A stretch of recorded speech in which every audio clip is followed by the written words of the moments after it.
So the Senate just moments ago passed this bill, this bipartisan deal, and those same 8 Democrats that broke with the party to advance this measure ended up doing so yet again tonight. So the Senate now has the votes that it needs to advance this measure and now heads over to the House. And lawmakers have been out on recess for more than 50 days. And so cue the scramble. They are now racing back here to Washington, D.C. Sources tell us we are expecting a vote in the House as early as Wednesday. So as of right now, even though this bill did clear a major hurdle with getting through the Senate, the shutdown is not over just yet. The House still has to pass this deal, and then it has to head to the president's desk for his signature too, Lindsay. And so, Rachel, what are we thinking time-wise? Is this maybe by the end of the week, hopefully, that the government could be back open?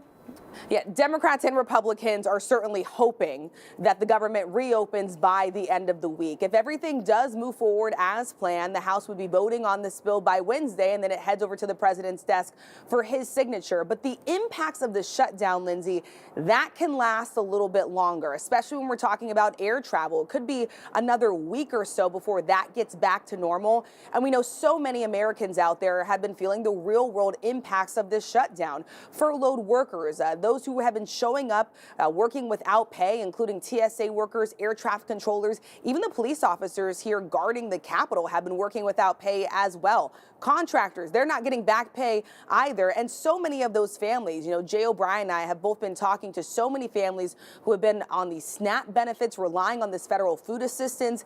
They were caught in limbo as well. And so many people still dealing with the real world impacts of this shutdown, even if it is nearing the end, Lindsay. Yeah, we talked to one lady who said she only had 23 cents remaining in her account. And before we let you go, Rachel, we understand that this funding bill is short term. It only keeps the government open through January 30th. So could we see another shutdown in just a few months?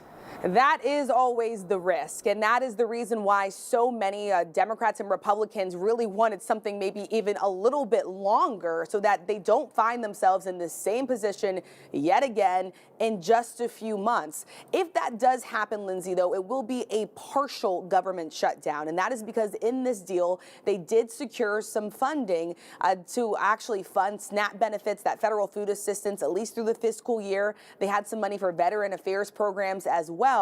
There would still be a major question when it came to airlines, air traffic controllers, and of course, federal workers.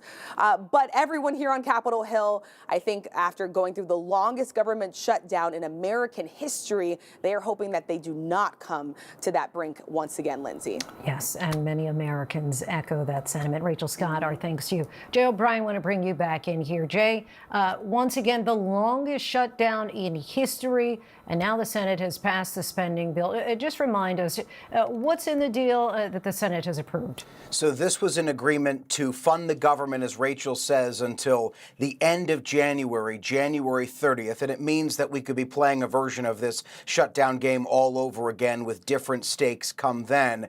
But it's notable for what it does not include, which is it has no increase, no extension of these Obamacare tax credits that have been the animating issue of this shutdown. Instead, what these 8 Democratic senators got, who broke with the bulk of Senate Democrats and voted with Republicans both last night on a key procedural vote and tonight, is a promise that there will be a vote in the coming weeks, it's believed sometime in December, on extending these Obamacare tax credits. That vote is not a done deal in the Senate. It likely right now doesn't have the support it would need to pass in the Senate. Now, there are Republicans, you spoke with James Lankford earlier, John Thune has said a version of this too, that say that they would be willing to negotiate on this issue, but it would be very unlikely that these Republicans would do just a clean extension of these Obamacare tax credits without anything else attached. And that's what Republicans have really been pushing back on, and that's what Democrats have been demanding over the course of this shutdown. Just remember the evolution of this ask, Lindsay. It started at the beginning of the shutdown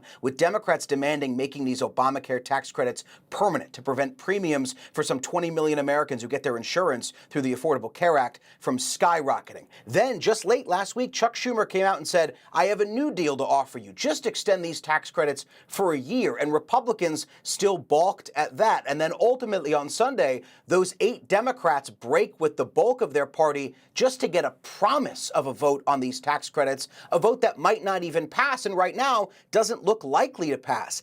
And even if, let's game this out, ultimately there is a vote in the Senate to extend these Obamacare tax credits, that bill would then go to the House. And Speaker Johnson told me and other reporters today he would not commit to even putting that bill on the floor. So Democrats are very much back to square one in the fight for these ACA tax credits. So tell us about these 8 Democratic senators who voted against their party, and do we have any inkling that Chuck Schumer knew, the Senate Minority Leader, knew that it was going this way?